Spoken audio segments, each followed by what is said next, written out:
Imagine a man who lived two lives.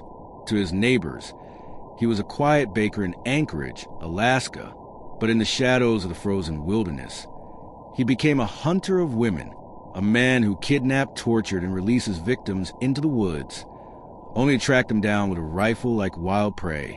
This is the story of Robert Hansen, known as the Butcher Baker, a serial killer who turned the Alaskan wilderness into his personal killing ground. Alaska, the 1970s and early 80s. Back then, Anchorage was a boomtown.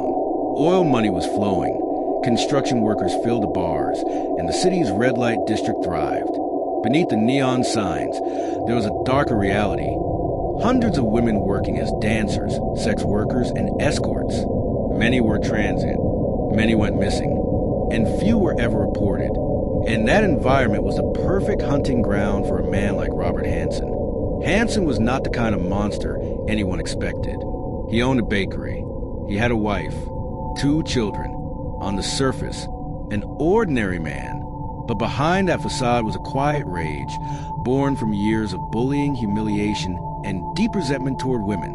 Robert Hansen wasn't satisfied with violent fantasies.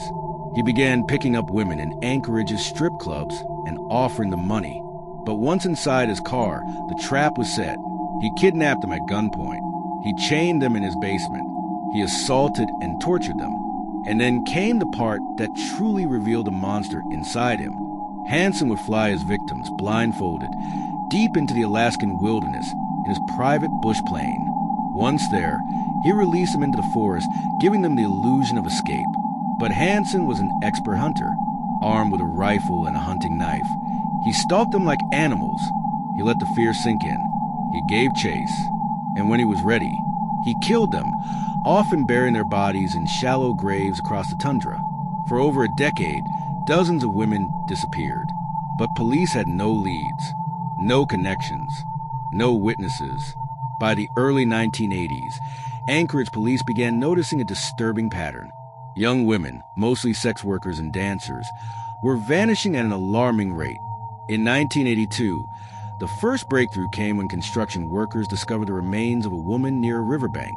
Then another, and another. Each body bore signs of gunshot wounds. But there was one victim who survived. Her name was Cindy Paulson. In June 1983, Cindy escaped Hansen's clutches. He had kidnapped her, chained her in his basement, and assaulted her.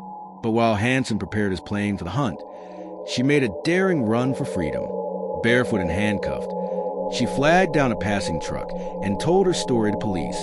At first, officers hesitated. Hansen didn't fit the profile of a sadistic killer. He was a respected small business owner, even a member of the local hunting community.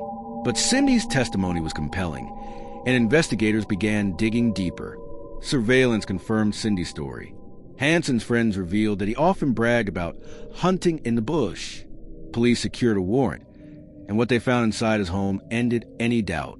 A hidden stash of jewelry belonging to victims, high-powered hunting rifles, a detailed map marked with little X's.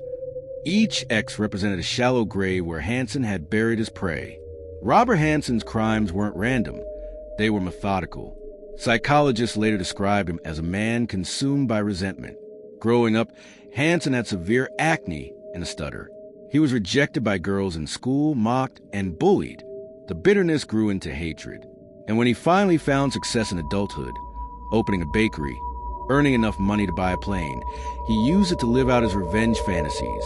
To him, women, especially sex workers, were expendable, objects. His twisted logic told him they deserved to be punished. The idea of hunting them in the wilderness gave him power. He controlled every second of their fear, every scream, every desperate run through the trees. This was not just murder. It was psychological warfare. In 1984, Robert Hansen was finally brought to justice.